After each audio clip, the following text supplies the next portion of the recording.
4. Just as the decision to become man apparently makes use of the ancient Egyptian model, so we can expect that the process itself will follow certain prefigurations. The approach of Sophia betokens a new creation, but this time it is not the world that is to be changed. Rather, it is God who intends to change his own nature. Mankind is not as before to be destroyed, but saved. In this decision, we can discern the philanthropic influence of Sophia. No new human beings are to be created, but only one, the God-man. For this purpose, a contrary procedure must be employed. The second Adam shall not, like the first, proceed directly from the hand of the Creator, but shall be born of a human woman. So this time, priority falls to the second Eve, not only in a temporal sense, but in a material sense as well. On the basis of the so-called proto-evangelium, the second Eve corresponds to the woman and her seed, mentioned in Genesis 3-15, which shall bruise the serpent's head. And just as Adam was believed to be originally hermaphroditic, so the woman and her seed are thought of as a human pair, as the Queen of Heaven and Mother of God, and as the divine Son who has no human father. Thus Mary, the Virgin, is chosen as the pure vessel for the coming birth of God. Her independence of the male is emphasized by her virginity as the sine qua non of the process. She is a daughter of God, who, as a later dogma will establish, is distinguished at the outset by the privilege of an immaculate conception and is thus free from the taint of original sin. It is therefore evident that she belongs to the state before the fall. This posits a new beginning.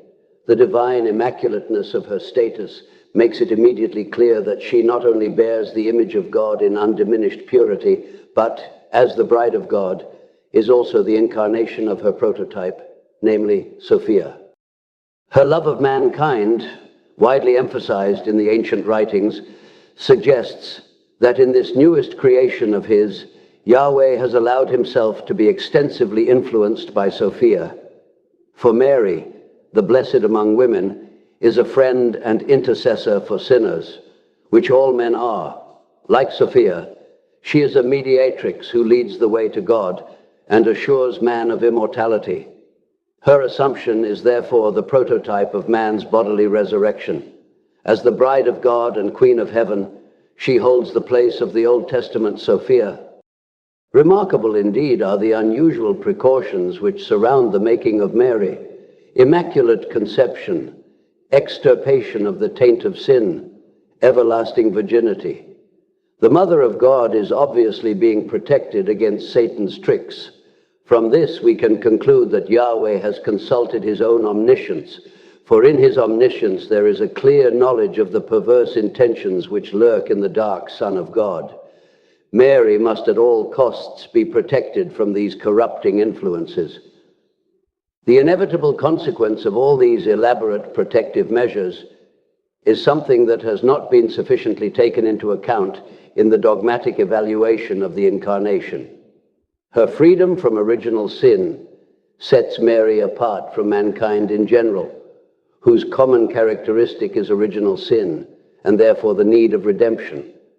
The status ante lapsum is tantamount to a paradisal, i.e. pleromatic and divine, existence. By having these special measures applied to her, Mary is elevated to the status of a goddess and consequently loses something of her humanity. She will not conceive her child in sin like all other mothers, and therefore he also will never be a human being, but a god. To my knowledge at least, no one has ever perceived that this queers the pitch for a genuine incarnation of God, or rather, that the incarnation was only partially consummated. Both mother and son are not real human beings at all, but gods. This arrangement, though it had the effect of exalting Mary's personality in the masculine sense by bringing it closer to the perfection of Christ, was at the same time injurious to the feminine principle of imperfection or completeness, since this was reduced by the perfectionizing tendency to the little bit of imperfection that still distinguishes Mary from Christ. Fibo propior lumina perdit. Thus, the more the feminine ideal is bent in the direction of the masculine, the more the woman loses her power to compensate the masculine striving for perfection, and a typically masculine ideal state arises which, as we shall see, is threatened with an enantiodromia. No path leads beyond perfection into the future. There is only a turning back, a collapse of the ideal, which could easily have been avoided by paying attention to the feminine ideal of completeness. Yahweh's perfectionism is carried over from the Old Testament into the New, and despite all the recognition and glorification of the feminine principle, this never prevailed against the patriarchal supremacy. We have not, therefore, by any means heard the last of it.